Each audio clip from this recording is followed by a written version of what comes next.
Hey guys, what's going on? Sherman here. And I had been highly anticipating this knife ever since I saw the prototype of it nearly a year ago. And that is the Kershaw Cryo Model 1555 Ti.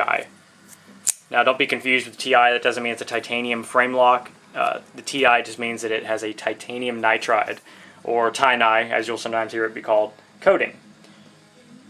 So this knife is incredible. This, in my opinion, is one of the best budget-friendly EDC knives of the year. That's right, I said it. But I mean, really. But my idea of budget is going to be different than your idea of budget. This knife is well under $40. I got it for about $31 after tax and shipping from Blade HQ. That's a good deal in my opinion. For a well-made knife that looks this good, I would have bought this knife on looks alone. But after getting it and experiencing the fit and finish of it, I was really impressed. So, just going to jump into this review. Like I said, this is 1555 Ti, titanium nitride. They're going to be, from what I've heard, coming out with a black version as well. And also they're going to be coming out soon with a Cryo 2, which I'm not exactly sure of the exact size, but it's going to be much bigger than this knife.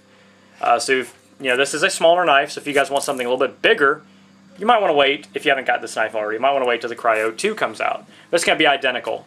Same finish, same look, and everything. Like I said, this is a Rick Hinderer designed knife.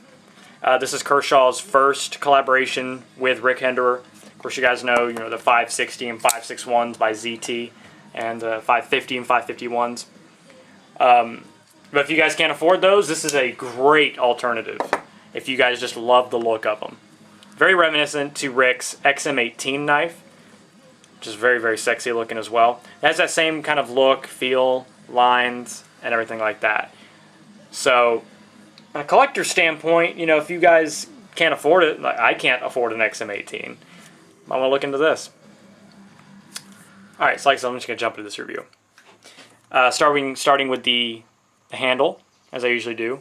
Very ergonomic, I'm just going to throw that out there. Incredibly ergonomic. You got a nice deep finger choil right there with the flipper acting as a guard. It's very, very simple. Pinky goes right down that little slant. Nice rounded area right there, goes into your palm. It's just super comfortable. Cannot say enough about the ergos on this knife.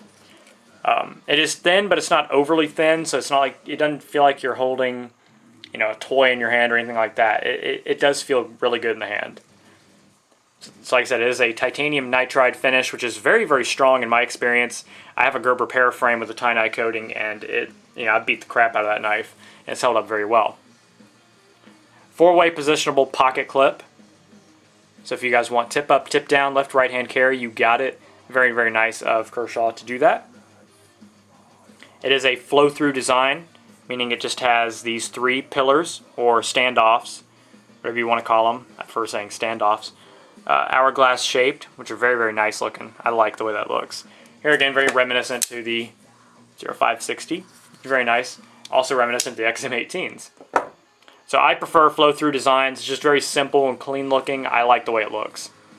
You also have a very generous lanyard hole down here, which you can see goes through one of the standoffs. Very, very cool look. So it's a tube design like Spyderco does a lot. It is blackened as well. And you can get a single strand of non-gutted 550 cord through there. Very, very nice. I like it when a company's going to add a lanyard hole that they make it big enough for you to actually easily put a lanyard on it. So that's nice. I like that. It's going to be very easy to thread gutted 550 cord through there like on a lanyard. So very nice lanyard hole. I like that. Jimping. You have a little bit of jimping down here on the bottom of the handle where your ring finger is going to be. You can't really feel it. It's not that tractionable either. It's kind of rounded off. You can see me run my finger over it. Jimping up top, same deal. Very, very smooth on the handles. The little bit of run of jimping you get on the spine of the blade is, fairly functional. I've felt much better. It's not a deal breaker for me. They could have done it better, but it's there at least. So there's that. Held together with 4 Torx bits on the handle going into the standoffs. the pocket clip is a home run design in my opinion. If you guys are longtime viewers, you will remember that I said I always hated deep carry clips. Ever since I've been carrying this nonstop, I just fell in love with these deep carry clips all of a sudden. I just don't like the ones that SOG does that go over the handle and into the handle itself. I like the ones that fold over, which that's what this is a fold over deep carry clip. These I do like. I found that I really like these. 2 screws. It does not wobble whatsoever side to side. Very, very strong. Has 2 little kind of cutouts right there for you to easily access those screws. It is also blackened like all of the hardware on this knife.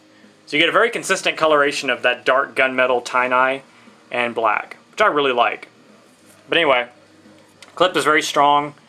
Has just the right amount of tension. Of course, it's riding against a smooth surface, so it's not going to tear up your pocket by any means. That's how deep it's going to carry in your pocket, which is very nice. I like that. I will say, though, if you carry tip down, the clip is going to, like the very bottom of that clip, is going to extend past the frame of the knife, so it's actually going to carry completely concealed. I don't really care about that, though. I prefer tip-up carry. So that's the way I positioned it. It came tip down. But I will say it carries deeper when you carry it tip down. Don't really care though. But it's just a very nice designed clip. Very refreshing from Kershaw because you always see those kind of funky designs. You know, it's just very nice to see something unique. They also put this clip on the Echelon as well, I believe. And the Knockout. I don't know about the Piston, to be honest. But, you know, I really like this clip design. So good job, Kershaw, on that. Also, something that's very cool that they added was a lock bar stabilizer, also known as an over travel stop. That's what that is right there, that little disc. It is a Rick Hinder patented design. Now, the one that comes with this is just going to be all black. This is the custom one that I made out of a 9mm Luger base plate. Love it. I love the contrast, that gold against the dark gunmetal and the black. But anyway, the one you get with your knife is going to be black. And what it does is that there's a small cutout that conforms to the very end of that, the stabilizer, inside this lock bar. It just prevents the lock bar from moving over. Like that's as far as it will move over with that stabilizer in it. And that just makes it so that the frame will not overextend that lock bar. Just makes it so the lock bar will not overextend and bend, causing you to have compromised lockup. So as you can see, as I said before, this is a frame locking design. Stainless steel though. There's your lockup. And since it's stainless steel, it's not going to give and wear in. That's going to stay at that same engagement for the lifetime of this knife. Now, I'm just going to say that this knife does not need a lock bar stabilizer. But it's nice that it comes with it. It's just a nice added touch. I really like the way they look. And this is the only knife I know of that has one that's under $100. You know, some combative edge designs, combative edge knives use the disc lock bar stabilizer. Strider uses them, and of course Hinderer, the one who designed it.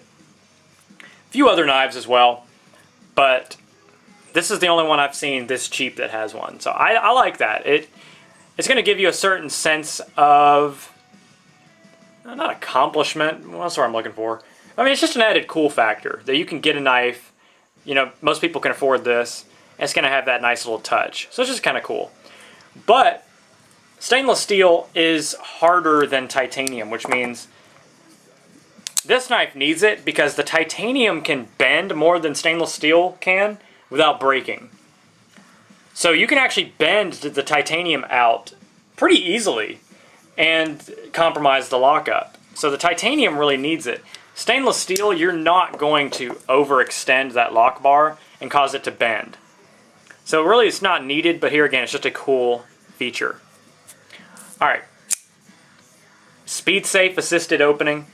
I do not prefer speed safe as a general rule, but I really like it in this knife. See Kershaw Speed Safe. On this side, 1555 Ti, China, and that is blade steel, 8CR13 MOV. The blade length is 2 3/4 inches long, which is going to get under most of your local, your state and city knife laws. Now, do not take my word for it. It is your responsibility to research your own city's knife laws. But as a general rule, it's going to get under most blade length laws. But, some states have an assisted opening knife law, so you want to, take that into consideration. So like I said, 2 3/4 inch long blade, which is perfect for EDC, really. The overall length is about 6.5 inches. So like I said, this is a smaller knife, but if you want a bigger one, then the Cryo 2 is coming out, which is going to be a little bit bigger. I don't know how much bigger. But here again, the same very nice tie-dye coating.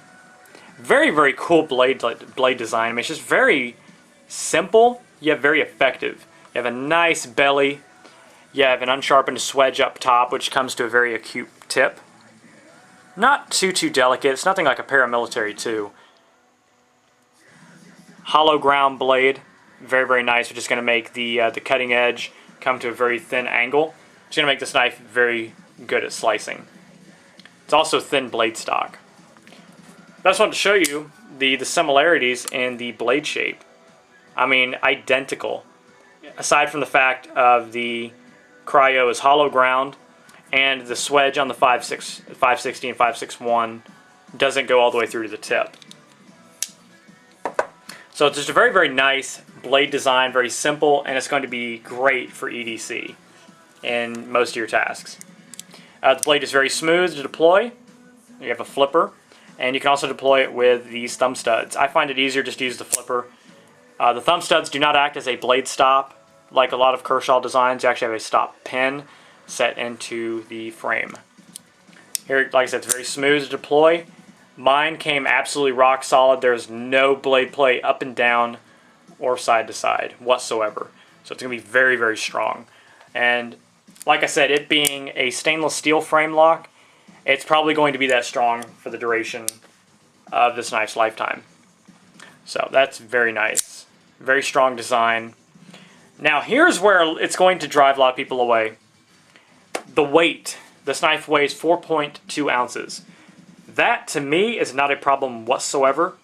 I carry on a daily basis usually 2 knives. This one has been my main carry, which is about 5.4, 5.6 ounces, I think. I usually carry 2 knives, that being one of them. I carry a firearm, magazine loaded, of course, so you have that extra weight. Keys, wallet, flashlight, cell phone. My pants are not going to fall down because I'm carrying a 4.2 ounce knife. Now, if you guys just do not like that, that's fine. I'm not trying to criticize you. I'm just saying, please don't buy into the weight is bad thing. This knife is full stainless steel. If you want a knife that is lighter, if they were to make this out of aluminum, it's going to be much more expensive. Well, I don't want to say much more, but it is going to be more expensive. So, if you guys want the added strength, if you guys want a lower price tag, you're just gonna have to deal with the 4.2 ounces. But like I said, that's not going to be a huge factor for most people. I know it's not for me, but I know that there's going to be some people watching this who are going to be like, man, that's a great knife. I got to have that. I need that knife. And the second I said that, oh man, get that ugly thing out of my sight. It's an abomination. I know there are a lot of people who are just huge on the weight. They will not carry anything over 3 ounces. Like, nothing fancy. He bashed this knife because of the weight. But, like I said, all the other stuff I carry, my pants don't fall down. It's not an issue. I don't feel this in my pocket. I don't even feel this in my pocket. And it's much bigger. So, if I enjoy carrying it, which I do, I enjoy carrying knives and playing with knives. If I enjoy it, I'm not going to think about it. I'm not going to care about the weight. So that's not a huge issue for me. But I just want to throw it out there. This knife is 4.2 ounces. It's pretty chunky for the size. But it's very well balanced. Also, one thing to mention, and I will not go over it in great detail in this review. I'll post a link in this video to the video that I did do on this subject. And that is the blade chipped right there. It's kind of hard to see. But it chipped because the blade was off-centered after playing with it for a while. It came off-centered just a little bit, like a lot of speed-safe knives do. So you have to lock tight that pivot at the desired tension you want, and it won't do that. Anyway, the blade came a little too close to the flared out portion of that standoff, and it actually chipped the blade a little bit. So keep that in mind with this blade. The standoff comes just a little too close to the edge, or vice versa, I should say. So if it becomes off-centered by the slightest, not the slightest, but if it becomes too off-centered, it can do that. So keep that in mind. Here again, I'll post a link to the detailed video. Don't want to go over it in this video too much. Another downside I will say is, I really like how the lock bar comes out, so it makes it easy to get to. But the edges of it were very sharp right out of the box. The edges of the lock bar were sharp, and the upper edges up here on the inside of the frame were sharp. But I just took some 600 grit sandpaper, I sanded that down, and also the flipper. The flipper was a little rough. It's hurting my finger a little bit. So I sanded those down, and it works just fine now. It's very comfortable. The flipper does not hurt my finger. It does not hurt to disengage this knife anymore. So that might be a modification you guys might want to make. It sounded kind of redundant. Sorry about that. But other than that, this knife is absolutely incredible. Those are just two very, very small downsides in my opinion. Also, I didn't mention the edge. The edge did not come as sharp as other Kershaw knives have come in my experience. Kershaw usually puts a laser edge on their knives. This one did not impress me, to be honest. I do not know if that's every model. I'm sure that they're going to vary a little bit. But don't let that discourage you. ACR13 MOV can be easily sharpened. So don't feel undergunned by having a knife with an ACR13 MOV steel blade by any means. It's a great steal, especially for the price. Like I said, I don't know if I mentioned it earlier. I think I did. I got this for $31 off of Blade HQ. That's after tax and shipping. That's pretty much the cheapest I found this knife. Some other companies are selling it for $1 or $2 more, which isn't bad. Just pick the website you want to get it from, basically. But in my opinion, that makes this very affordable. There are other offerings by Kershaw in the overseas made knife category. You can get them for about $20, $22. But I don't think they're the same quality. You're not going to get the lock bar stabilizer. You're not going to get this unique look in the coating. You're not going to get this cool clip. Just because, I don't know if I mentioned it earlier here again, but all the other designs I've seen from Kershaw on the overseas line have just been black FRN and a bead blasted blade. Or black G10 and a bead blasted blade. Or if you're lucky, you get stonewash, but never this tie-nye finish. It just looks really good. It's a really fresh, new look from Kershaw. So you're going to have to pay a little extra for it, especially for the stainless steel. So in my opinion, this makes this a very heavy-duty, small EDC knife. Now when I say very, I mean that in, you have the limitations of the size. But I just don't have enough good things to say about this knife. It is just an incredible blade for the money. I think I would have easily paid $45 for it. So if you guys want a good EDC knife with good materials that's a little bit on the smaller side, definitely look into getting the Kershaw Cryo. If you want something a little bit bigger, wait for the Cryo 2 to come out. But it's a great alternative to the more expensive ZT line of Hinderer design knives, and it's way affordable compared to the custom XM18s by Hinderer. One more thing I wanted to mention, I would really love to see this knife come out with a G10 version. Might be kind of hard because of the speed safe torsion bar, but it would look really good with that frame lock, and it had some different colored G10 on here, like this knife, G10 and the titanium frame lock. So I think that'd look really good personally. I'd like to see that on future models if this knife gets more popular, which I think it will. Already it's hard to get a hold of because they're sold out, but it's just a great knife. So, I feel like I'm rambling, so I'm going to cut this short, guys, and just say this knife is great, and you really, really should look into picking one up. Alright guys, if you have any questions on this knife or any questions in general, leave them in the comments box. I'll be happy to answer them. Alright guys, have a great rest of your day. Stay safe, stay sharp, and God bless. Sherman 614. Peace.